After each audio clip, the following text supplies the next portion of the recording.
और दिल्ली में India AI summit में हंगामा करने वाले यूथ कांग्रेस कार्यकर्ताओं के खिलाफ गैर जमानती धाराओं में एफआईआर दर्ज कर ली गई है। दिल्ली पुलिस ने अब तक प्रदर्शन में शामिल यूथ कांग्रेस के 4 लोगों को गिरफ्तार कर लिया है, जबकि 3 लोगों को हिरासत में लिया गया है। लेकिन इस हंगामे के बाद सियासी बहस भी छिड़ गई है। बीजेपी ने कांग्रेस पर जानबूझकर विदेशी मेहमानों के सामने देश की छवि खराब करने के लिए प्रदर्शन करने का भी आरोप लगाया है। तो कल भारत मंडपम में जबरन जो है यूथ कांग्रेस के कुछ कार्यकर्ता, आप देखिए कि किस तरीके से घुस जाते हैं, शर्टलेस घुस जाते हैं, उसके बाद हंगामा करते हैं, प्रधानमंत्री नरेंद्र मोदी के खिलाफ जमकर नारेबाजी करते हैं। जिसके बाद आप देखिए कि किस तरीके से सुरक्षा एजेंसियों की तरफ से, सुरक्षा बलों की तरफ से कुछ लोगों को हिरासत में लिया गया है। गिरफ्तारी इस पूरे मामले में हुई है, लेकिन लगातार जो है अब सियासी बखेड़ा भी इस तस्वीर के बाद खड़ा होता हुआ नजर आ रहा है। बीजेपी लगातार हमलावर है। बीजेपी की तरफ से आरोप लगाए जा रहे हैं कि कांग्रेस ने देश की छवि को खराब करने का काम किया है।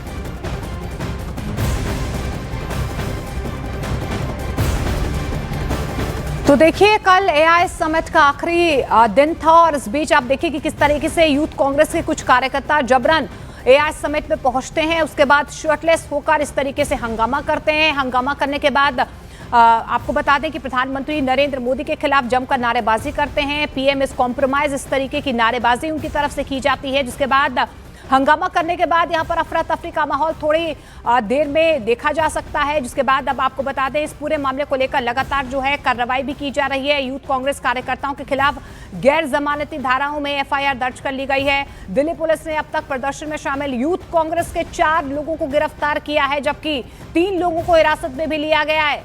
इस हंगामे के बाद अब आपको बता दें, लगातार जो है सियासी प्रतिक्रियाओं का दौर भी शुरू हो चुका है। बीजेपी ने कांग्रेस पर जानबूझकर विदेशी मेहमानों के सामने देश की छवि को खराब करने के लिए प्रदर्शन करने का आरोप लगाया है। देखिए, कांग्रेस के कार्यकर्ताओं ने जिस तरह का प्रदर्शन एक ऐसे अंतर्राष्ट्रीय मंच पर, जिस मंच पर भारत आज प्रमुखता से पूरे विश्व के सामने अपने ताकत को, अपनी शक्ति को प्रदर्शित कर रहा था, जिस तरह का आचरण और व्यवहार किया, अपने कपड़े उतारकर जिस तरह से अश्लीलता करने की कोशिश की, उनका आचरण और व्यवहार उनके नेतृत्व के व्यक्तित्व का परिलक्षण कर रहा था। भारत की भूमिका की दुनिया भर में प्रशंसा हो रही है और एक राहुल गांधी, आपके चेलों का हाल देखिए, देश को बदनाम करने का ठेका दे लिया क्या राहुल गांधी ने। शर्म आती है। मैं बहुत भर्त्सना करता हूं कि राहुल गांधी बहुत ही गैर जिम्मेवार नेता है। कांग्रेस पार्टी वहां आंदोलन करती है और इसका नेतृत्व कौन करता है? इसके साजिशकर्ता कौन है? देश तोड़ने का साजिश कर रहा है, युवाओं को बरगलाने का साजिश कर रहा है, और राहुल गांधी है। और राहुल गांधी जी के ऊपर देशद्रोह का मुकदमा चला के उनको जो है परमानेंट सेटल कर देना चाहिए भारत सरकार। हालांकि देखिए, हंगामा मचने के बाद भी युवा कांग्रेस के रुख में कोई बदलाव देखा नहीं गया। इंडियन यूथ कांग्रेस के मुताबिक एक बात याद रखिए, मोदी का विरोध देश का विरोध नहीं है। किसी भी लोकतंत्र में सरकार और राष्ट्र अलग अलग होते हैं। सत्ता से असहमति लोकतंत्र का अधिकार है, अपराध नहीं है। लेकिन 140 करोड़ हिंदुस्तानियों के हितों को चुपचाप ट्रंप के सामने सरेंडर कर देना, यही असली देशद्रोह है। सवाल पूछने की जगह सरकार का भूपू बन जाना देशद्रोह है। हमारे साथियों ने शांतिपूर्ण और संवैधानिक तरीके से 140 करोड़ देशवासियों के हितों की रक्षा के लिए आवाज उठाई है। हमें उन पर नाज है।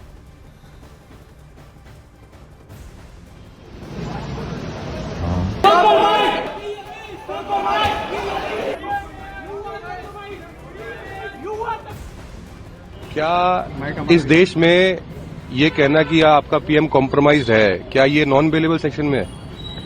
तो ये बात तो भारत के सबसे बड़ी पंचायत पार्लियामेंट के अंदर राहुल जी ने भी कही थी। और फिर उसके अंदर आपने कॉन्स्पिरेसी 120 भी धारा लगा के आप कह रहे हो कि आप अन्य लोगों को भी उसके साथ पूछताछ करो। जो भी यूथ कांग्रेस का साथी उनकी धरपकड़ चल रही है, पुलिस नंबर ट्रेस कर रही है, तमाम एजेंसीज इन्वॉल्व हो रखी हैं। तो एआई समिट में कांग्रेस की तरफ से हंगामा किया गया है, जिसके बाद लगातार जो है प्रतिक्रियाओं का दौर शुरू हो चुका है। बीजेपी के राष्ट्रीय अध्यक्ष नितिन नवीन ने कांग्रेस पर जमकर निशाना साधा। उन्होंने कांग्रेस पर देश के अपमान का आरोप लगाया।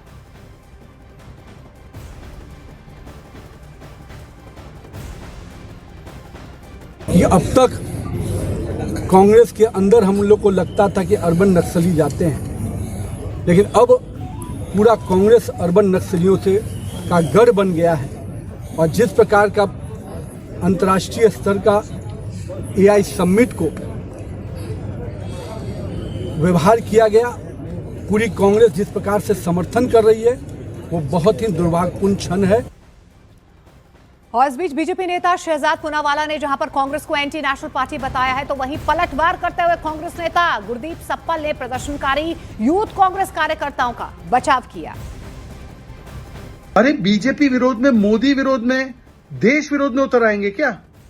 ये इनकी भारत बदनामी करने वाली प्रवृत्ति, ये इनका एआई एंटी इंडिया माइंडसेट, आज कांग्रेस आईएनसी नहीं एएनसी एंटी नेशनल कांग्रेस बन चुकी है और इस कृत्य को डिफेंड कर रही है कांग्रेस पार्टी। मतलब कि कल कोई विरोध होगा तो शर्ट निकाल देंगे। अरे भाई, जंतर मंतर पे प्रोटेस्ट करते, पीएम कार्यालय के बाहर प्रोटेस्ट करते। जिस तरह से उनके भविष्य का गला घोंटा जा रहा है, जिस तरह से भारत ने समर्पण किया है, जिस तरह से युवाओं के पूरे जो करियर है उसके ऊपर सवालिया निशान लगता जा रहा है, तो कभी कभी जोश में आ जाते हैं और आज उन्होंने अपने जोश को प्रकट करने के लिए किया है। और एआई समिट में यूथ कांग्रेस के विरोध के खिलाफ बीजेपी युवा मोर्चा के सदस्य भी सड़कों पर उतर आए हैं। बीजेपी युवा मोर्चा के लोगों ने दिल्ली की सुनहरी मार्ग पर प्रदर्शन किया है। इस दौरान प्रदर्शनकारियों ने राहुल गांधी के आवास का घेराव करने की कोशिश की। पोस्टर और बैनर लेकर पहुंचे बीजेपी युवा मोर्चा के कार्यकर्ताओं ने कांग्रेस पर देश की छवि खराब करने का आरोप लगाया है। इस दौरान उन्होंने राहुल गांधी के खिलाफ जमकर नारेबाजी की है। वहीं दिल्ली बीजेपी आज सुबह 10 बजे कांग्रेस दफ्तर का घेराव करेगी, जिसके लिए दिल्ली पुलिस ने अलर्ट भी जारी किया है।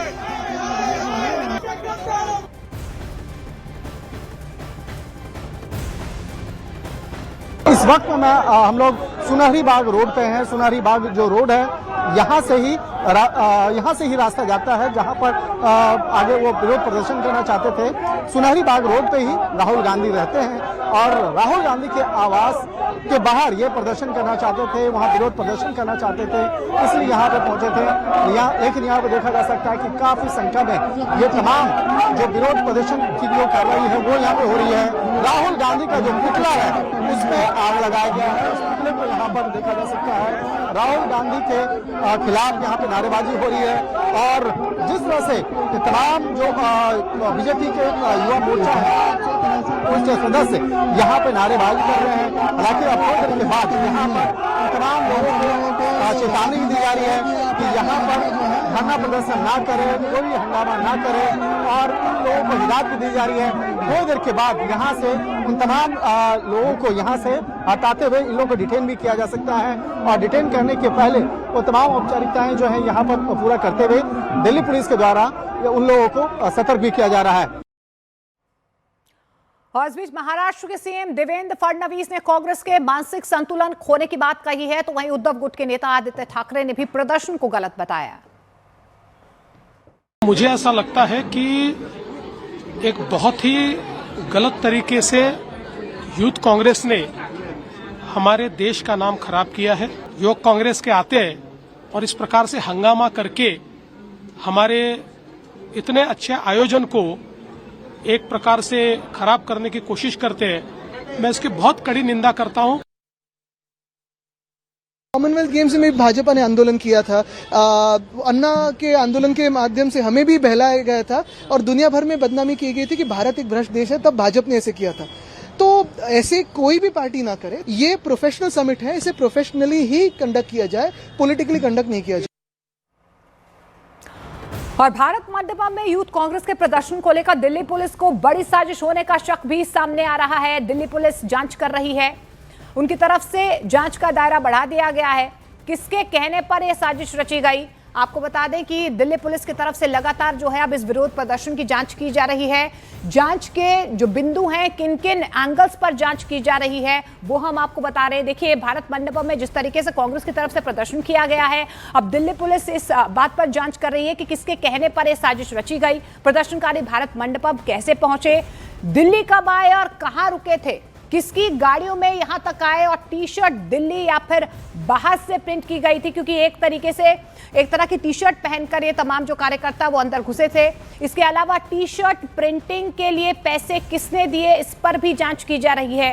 काला छाता घुसने का जो प्लान किसका था, किस तरीके से अंदर जाना है, इसको लेकर किसने प्लानिंग की थी, इसकी भी जांच की जाएगी। और छाता लेकर घुसने का प्लान क्यों कैंसिल हुआ, इस पर भी अब कहीं ना कहीं जांच का दायरा आगे बढ़ रहा है। लेकिन इस बीच आपको बता दें, जिस तरीके से इस पूरे मामले को लेकर लगातार सियासत गरमाई हुई है, छत्तीसगढ़ के डिप्टी सीएम अरुण साव ने कांग्रेस को देश विरोधी बताया है, तो वहीं कांग्रेस नेता पवन खेड़ा ने यूथ कांग्रेस कार्यकर्ताओं का समर्थन किया।